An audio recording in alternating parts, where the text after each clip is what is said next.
नमस्कार, मैं हूं आपके साथ कविता थपलियाल। आप देख रहे हैं एटी मनी बनो अपना फाइनेंस मिनिस्टर, एक ऐसा शो जहां पर हम आपकी निवेश योजना की प्लानिंग आपको करके देते हैं ताकि आपके सभी आर्थिक लक्ष्य पूरे हो। बचत, खर्च, निवेश के जो नुस्खे हैं, जो गुर है, आपको सिखाने की कोशिश करते हैं इस शो के जरिए ताकि आप आर्थिक आज़ादी के अपने लक्ष्य को पूरा कर सके। शो की शुरुआत करते हैं ऑन द शो के साथ। बाजार रोज छू रहा है नए लेवल। अब ऐसे में बाजार में पैसे लगाने की आपकी रणनीति में क्या बदलाव आपको लाना चाहिए या नहीं? आज लगेगी एनपीएस की पाठशाला। जानिए रिटायरमेंट के लिए कैसे कारगर निवेश विकल्प है एनपीएस।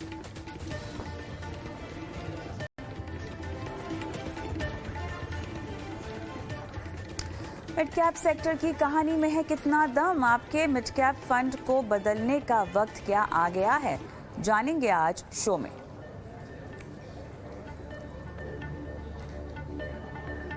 साथ ही आपको बताएंगे कैसे बनाएं एक संतुलित पोर्टफोलियो। निवेश, इंश्योरेंस, क्रेडिट कार्ड, क्रिप्टो और लोन से जुड़े सवाल भेजे एटी मनी बनो अपना फाइनेंस मिनिस्टर में। एटी मनी बनो अपना फाइनेंस मिनिस्टर पर अपना सवाल पूछने के लिए आप हमें व्हाट्सएप कर सकते हैं 9619873567। ये वो नंबर है जहां पर हमें इंतज़ार होता है आपके सवालों का। सवाल आप चाहें लिखित रूप में भेजें और अगर आप चाहें तो अपने सवाल को वीडियो के रूप में शूट करके वो वीडियो इस नंबर पर अपलोड कर सकते हैं। हम वीडियो टीवी स्क्रीन पर दिखाएंगे और एक्सपर्ट करेंगे आपकी लाइव फाइनेंशियल प्लानिंग।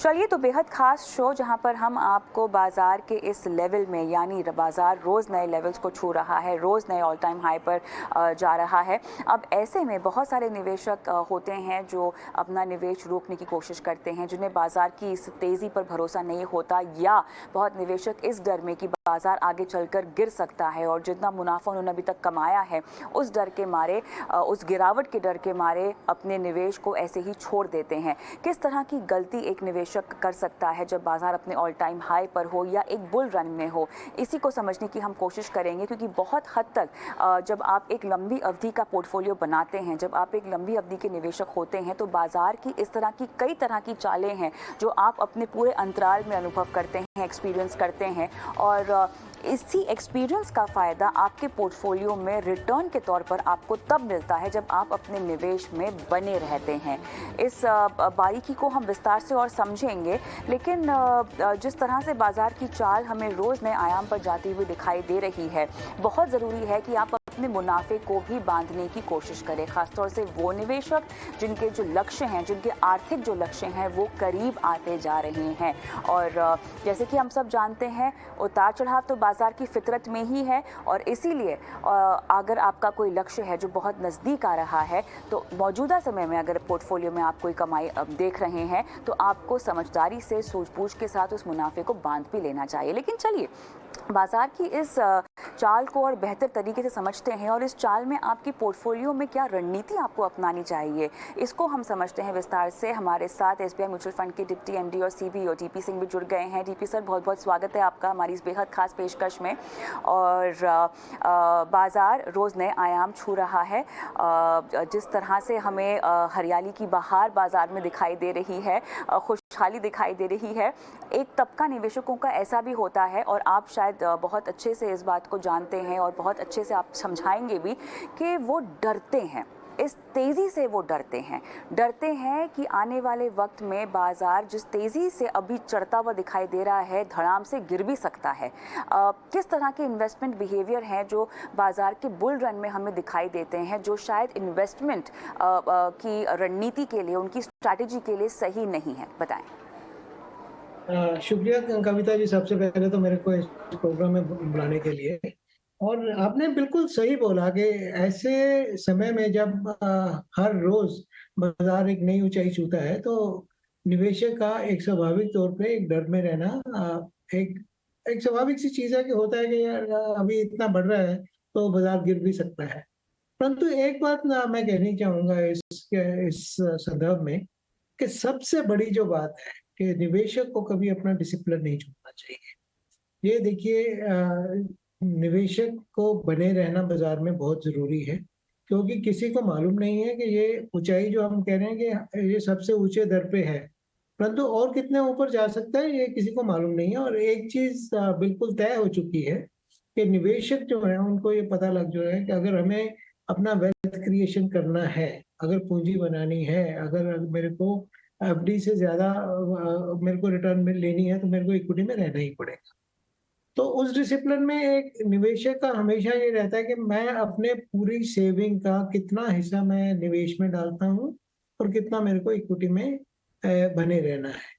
तो उस परसेंटेज को तो ज़रूर इक्विटी में बने रहने देना चाहिए। और जैसे आपने पहले कहा, अगर आपकी वो दर जो सपोज़ आपने बोला है कि मेरा 25% इक्विटी में रहना चाहिए या 50% इक्विटी में रहना चाहिए, अगर वो बढ़ के 25 से 40 हो गया है या 50 से 70 हो गया है, तो उतना मुनाफ़ा लेने में कोई गलती नहीं है। परंतु जहाँ तक आज की डेट में ज़्यादा से ज़्यादा निवेशक एसआईपी के रूट से आ रहे हैं, तो उनके तो मेरा यही सलाह है कि कुछ मत सोचो, अपने बने रहो इसमें, और जितनी बाज़ार ऊपर जा रहा है उसका फ़ायदा भी उठाइए। ज़्यादा मतलब या तो पैनिक में या किसी और वजह से, जब तक कि आपको पैसे की ज़रूरत नहीं है, बिना वजह से उसको मत निकालिए। क्योंकि भारत की जो अपनी मार्केट है या हमारी जो इकोनॉमी है, एक बहुत अच्छे एक ऐसे स्तर पे है, जहाँ पे सब लोग पूरे पूरी दुनिया में लोग इस बात को सोच रहे हैं कि ये अभी next decade is of India. तो उसमें आपका बने रहना बहुत ज़रूरी है। बिल्कुल। अच्छा, एक चीज़ मैं समझना चाहती हूँ, शायद आप उदाहरण देकर हमें ये बात समझा सकें। डीपी सर, एक ऐसा निवेशक जो कि लगातार एसआईपी कर रहा है, ठीक है, बाज़ार में गिरावट हो या बाज़ार में तेज़ी हो, उसकी एसआईपी अनुशासित तरीके से बनी हुई है। दूसरा एक ऐसा निवेशक है डीपी सर, जो कि बाज़ार में सिर्फ गिरावट में ही पैसे लगाता है और लमसम में पैसे लगाता है, और जब बाजार तेजी में होता है तो वो निवेश नहीं करता, या उसको जब ऐसा लगने लगता है कि अच्छा बाजार में थोड़ा सा ऊंचे लेवल पर पहुंच रहा है तो वो अपना निवेश रोक देता है। अगर एसआईपी भी कर रहा हो तो एसआईपी रोक देता है। इन दोनों निवेशकों की मेंटालिटी किस तरह की हो सकती है और किसे ज़्यादा फायदा होगा, किसका कॉर्पस कितना जल्दी बनेगा, किसको रिटर्न ज़्यादा मिलेंगे? क्या क्या क्या क्या इस तरह की कोई समझाइश उदाहरण के तौर पर आप हमें दे सकते हैं? या बिल्कुल मैं दे सकता हूँ। हमारे पास को बहुत सी ऐसी उदाहरण है कि जब जैसे अभी मार्केट में बढ़ोतरी हुई है, तो लोग जी। अपना पैसा उसमें से निकाल के एक मुनाफा के, मेरा एसआईपी तो चलते रहने दो, पर जितना पैसा बना हुआ है वो निकाल लो। वो निकाल तो लिया, परंतु जितनी देर अगर इसकी तेजी बनी रहेगी, सपोज अगले 3 महीने में तेजी बनी रहती है या 6 महीने में तेजी बनी रहती है और मार्केट ऊपर जाती है, तो वो अपॉर्चुनिटी लॉस हो जाता है। बहुत से ऐसे निवेशक हैं जो पैसा निकाल के, अच्छा फिर उनको समझ नहीं आता कि वो उनकी हमेशा ये रहती है कि जब मार्केट गिरेगी तो मैं लगाऊँगा। और मेरे एक नहीं, हज़ारों मेरे पास ऐसे एग्ज़ाम्पल्स हैं, जो लोग पिछले 6 महीने से यही सोच के बैठे हैं कि मार्केट बहुत ऊपर है, अभी नहीं लगाएँगे, जब मार्केट में थोड़ा करेक्शन होगा तब लगाएँगे। और कुछ हाँ। ऐसे भी उदाहरण हैं जिनको ये रहता है कि मेरे को, हम हमेशा ये समझाते हैं कि अगर आपने निकाल भी लिया, आप थोड़ा-थोड़ा डालना शुरू करिए ताकि आप मिस कर मत करिए इस अपॉर्चुनिटी को जो आपको मिल रही है। तो उनका एक मानसिकता एक ऐसी बनी हुई है कि मैं तो इकट्ठे ही डालूँगा और इकट्ठे ही निकालूँगा। तो वो कई बार उसको माइंडसेट को चेंज करना बहुत मुश्किल हो जाता है। परंतु आज की डेट में सबसे जो बड़ी बात है कि कुछ पैसा आपका मार्केट में बना रहना चाहिए, और जो भी पैसा सरप्लस है उसका कुछ हिस्सा इक्विटी में हमेशा डालते रहना चाहिए। एसआईपी के थ्रू करिए, सिस्टमैटिक ट्रांसफर प्लान के थ्रू करिए, या तो अगर आप खुद नहीं करना चाहते तो आप ये जो बैलेंस एडवांटेज फंड है, जहाँ पे हम लोग खुद ही ये निर्णय लेते हैं कि कितना प्रतिशत आपका इक्विटी में होना चाहिए इस समय और कितना प्रतिशत आपका डेट में होना चाहिए। उसमें आपको कोई टैक्स भी नहीं ट्रिगर होता, तो बैलेंस एडवांटेज फंड या कंजर्वेटिव हाइब्रिड फंड आज की डेट में एक आम निवेशक के लिए सबसे बढ़िया एक जो तरीका है डालने का। अगर आज भी देखें हमारा बैलेंस एडवांटेज फंड है, तो उसकी इक्विटी की जो इन्वेस्टमेंट है वो 35 से 40% के करीब। बाकी पैसा डेट में डाला हुआ है, परंतु 35-40% है, तो उस जो व्यक्ति बैलेंस एडवांटेज फंड में आया हुआ है, उसको ऐसा नहीं है कि वो मिस कर रहा है इस अपॉर्चुनिटी को। परंतु उसकी वो एक ये भी है कि 60% तो अभी भी डेट में बना हुआ है। तो उसको ये फ़ायदा भी हो रहा है, डेट में बना हुआ है या आर्बिट्राज में है, तो उसको टैक्सेशन का भी बेनिफिट मिल रहा है, उसको मार्केट की चाल का भी बेनिफिट मिल रहा है। ऐसे ही कंजर्वेटिव हाइब्रिड फंड है जिसमें 25% जो है वो इक्विटी में रहता है, 20 से 25%। अगर कोई कंजर्वेटिव ज्यादा है, वो 40% नहीं डालना चाहता, तो आप कंजर्वेटिव हाइब्रिड में डाल दीजिए, ताकि निकालने का डालने का हर बार आप एसटीडी दोगे, हर बार आपको कैपिटल गेन देना पड़ेगा जो भी आपका प्रॉफिट हुआ है। तो सबसे बड़ी तो यही है कि फंड के जरिए आप मार्केट में बने रहिए। आप कैसे फंड में रहना चाहते हैं वो हर तरह की कैटेगरी मौजूद है। परंतु मेरा एक आम निवेशक के लिए जो कि बहुत इवॉल्व नहीं है, जो पहली बार आ रहा है या जिसकी रिस्क एपिटाइट कम है, उन सबका वही यही सलाह होगी कि कंजर्वेटिव हाइब्रिड या बैलेंस एडवांटेज फंड, ये दो फंड है, इसमें जितना पैसा डाल दो कोई कोई दिक्कत वाली बात नहीं है। मार्केट में कोई प्रॉब्लम नहीं है। आने वाले टाइम में अगर थोड़ा मार्केट थोड़ा गिरता भी है तो उसमें और पैसा डाला जा सकता है to average it out, but otherwise market से दूर मत रहिए, ये मेरा एक विनती रहेगी, क्योंकि उसमें आपका नुकसान बहुत हो सकता है। एक सवाल जो मुझे आपसे पूछना है डीपी सर, वो ये है कि बहुत सारे लोग कहते हैं कि अच्छा अभी तो बाजार बहुत ज़्यादा ऊपर चढ़ गया है, मुझे अपनी निवेश रणनीति की शुरुआत अभी नहीं करनी चाहिए, थोड़ा सा बाजार गिर जाए उसके बाद मैं पैसे डालना शुरू करूंगा। वो तमाम निवेशक जो इस वक्त बाजार की इस चाल को देखकर निवेश शुरू करने से हिचकिचा रहे हैं, उन्हें आप क्या कहेंगे? मेरे तो यही सलाह रहेगी, there is not no day better day than today. बिल्कुल आप लगाना शुरू करिए। पहली बात तो इस बात का कोई भरोसा नहीं है कि मार्केट ऊपर है तो ऊपर जा ही रही है ना। जिसने 1 महीना पहले बोला या जिसने 2 महीने पहले बोला, उसको भी यही समझना चाहिए कि अगर वो उस दिन से बैठे हुए तो आज डालोगे तो नए स्तर पे डालोगे। आज जो भी पैसा है वही मेरा है कि पूरा मत डालिए, थोड़ा थोड़ा करके डालना शुरू कीजिए।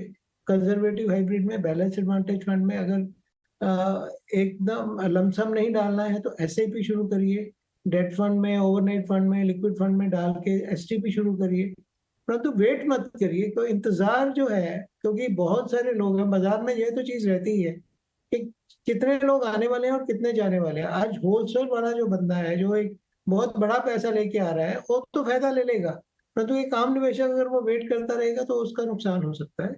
ज्यादा नहीं तो एटलीस्ट एक अच्छी अमाउंट की एसआईपी शुरू करिए। एसआईपी का मतलब 2000, 3000, 5000 ही नहीं होता। हर एक के अपने आर्थिक स्तर के मुताबिक, अगर आपके पास सरप्लस है, अगर 5 लाख पड़ा है तो 50,000 रुपए महीना के एसटीपी कर दीजिए। और अगर आपकी जो एनुअल इनकम है उसका कितना 20% के हिसाब से कम अगर आपका वो अगर आपकी इनकम ऐसी है कि अपने खर्चा निकाल के जितना भी आपके पास सरप्लस है उसका कम से कम 25 से 30% की एसआईपी इमीडिएटली शुरू हो जानी चाहिए। हम्म। क्या ये वो समय है डीपी सर कि अपने एसआईपी की राशि आपको बढ़ानी चाहिए या उससे थोड़ा सा बच जाइए, थोड़े से समय के बाद बढ़ाइए? नहीं, देखिए, एसआईपी की जैसे एसआईपी का डिसिप्लिन बहुत जरूरी है, एसआईपी को टॉप अप करना भी उतना ही जरूरी है। जैसे जैसे आर्थिक स्तर बनता है, अगर आज की डेट में मैं अपने 10,000 रुपए की एसआईपी शुरू करता हूँ तो मैं हमेशा उसमें यही मैंडेट देता हूँ कि हर साल इसको 10% से बढ़ाते हैं। तो 10,000 से 11,000 होएगी, 11,000 से 12,100 होएगी, ऐसे बढ़ते बढ़ते, क्योंकि मेरा जब इनकम स्तर बढ़ रहा है तो मैं उसको 10,000 पे या 2,000 पे या 5,000 पे सीमित क्यों रखता हूँ। बल्कि ये तो एक ऑटोमेटिक है, अगर किसी वजह से मेरे पास ज्यादा पैसा है तो उसी अकाउंट में जिसमें एसआईपी चल रही है उसमें मैं लमसम भी डाल सकता हूँ। मेरे को जरूरत है तो उसमें से निकाल लूंगा।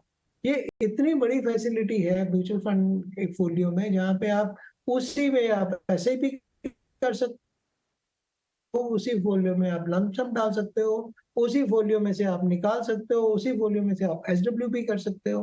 तो ये चीजें सारी सोल्यूशन का फायदा लेना बहुत जरूरी है। तो एसआईपी को बढ़ाना एक एक नेचुरल फिनोमिना होना चाहिए। बल्कि अपने फंड हाउस में अभी हम ये कोशिश कर रहे हैं कि हम टॉप अप एसआईपी का, जब कोई भी निवेशक एसआईपी करता है तो टॉप अप एसआईपी का जो मैंडेट है पहले दिन ही ले लेना चाहिए, परसेंटेज टर्म में या एक अमाउंट में। मतलब अगर 5,000 किए तो हर साल 500 बढ़ा दो, या 5,000 किए तो हर साल 10% जो भी मेरा एसआईपी है वो 10% के हिसाब से बढ़ता रहे।